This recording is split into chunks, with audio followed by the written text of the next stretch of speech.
Bird ക്രിയേഷൻസിലേക്ക് എല്ലാവരെയും ഒരുപാട് സ്നേഹത്തോടെ സ്വാഗതം ചെയ്യുന്നു. ഇന്ന് 4 മണി കാപ്പിക്ക് പറ്റിയ നല്ല മയവും രുചിയുമുള്ള ഒരു ബോണ്ടായും അതിന് ചേർന്ന നല്ല ഒരു ഉള്ളി ചട്നിയുമാണ് നമ്മൾ തയ്യാറാക്കിയിരിക്കുന്നത്. അപ്പോൾ ഉഴുന്നുവടയെക്കാട്ടിൽ നല്ല ടേസ്റ്റുള്ള, അകമേ നല്ല പഞ്ഞി പോലെ ഇരിക്കും, പുറമേ നല്ല ക്രിസ്പി ആയിട്ടുള്ള മുരുമുരാന്നിരിക്കുന്ന ബോണ്ട എങ്ങനെ തയ്യാറാക്കാമെന്ന് നമുക്ക് നോക്കാം. അപ്പോൾ വീഡിയോ ഇഷ്ടമായാൽ നിങ്ങൾ ഒന്ന് ലൈക്ക് ചെയ്യണം. സബ്സ്ക്രൈബ് ചെയ്യാതെ കാണുന്ന കൂട്ടുകാർ ദയവായി ഒന്ന് സബ്സ്ക്രൈബ് ചെയ്ത് സപ്പോർട്ട് ചെയ്യണം. മറക്കാതെ ആ കുഞ്ഞു ബെൽ ബട്ടൺ ഒന്ന് എനേബിൾ ചെയ്യണം. നമുക്ക് ഒരു വലിയ ബൗളിലേക്ക് ദോശമാവാണ് ഒഴിച്ചു കൊടുക്കുന്നത്. 1.5 കപ്പ് ദോശമാവ്. ഇത് ദോശ ചുട്ട് കഴിഞ്ഞിട്ട് ബാക്കിയുള്ള മാവ് ഫ്രിഡ്ജിൽ വെച്ചിരുന്ന മാവാണ്.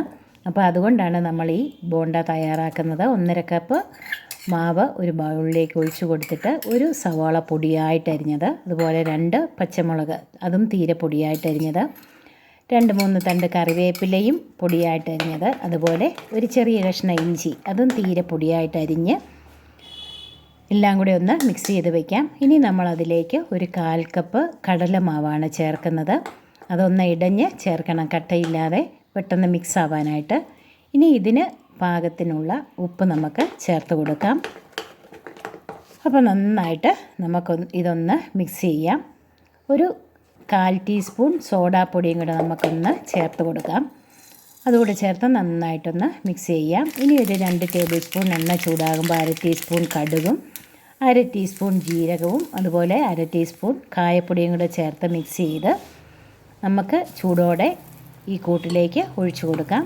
എന്നിട്ട് നന്നായിട്ട് നമുക്ക് പെട്ടെന്ന് തന്നെ ഒന്ന് മിക്സ് ചെയ്ത് എടുക്കാം. ഇപ്പം നമ്മുടെ വടയുടെ ബോണ്ടായുടെ കൂട്ട് റെഡി ആയിട്ടുണ്ട്. ഇനി നമ്മളിത് വറുത്തെടുക്കുന്നതിനാവശ്യമായ എണ്ണ ഒരു ചീനിച്ചട്ടിയിലേക്ക് ഒഴിച്ച് ഓരോ സ്പൂൺ മാവ് വീതം നമുക്കിതിലേക്ക് കോരി ഒഴിച്ചു കൊടുക്കാം.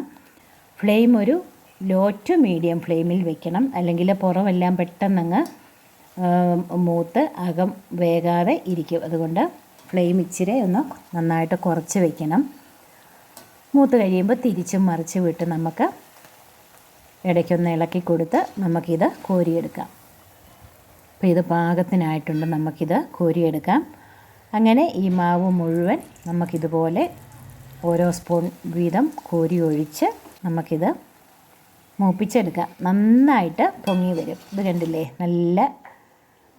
അപ്പോൾ ഒരു മിക്സിയുടെ ബൗളിലേക്ക് നമുക്ക് 1 കപ്പ് ചുവന്നുള്ളി തൊലി കളഞ്ഞ് കഴുകിയെടുത്തത്, ഒരു ചെറിയ കഷ്ണം വാളൻ പുളി, ഇനി ഇതിനാവശ്യമായ ഉപ്പ്.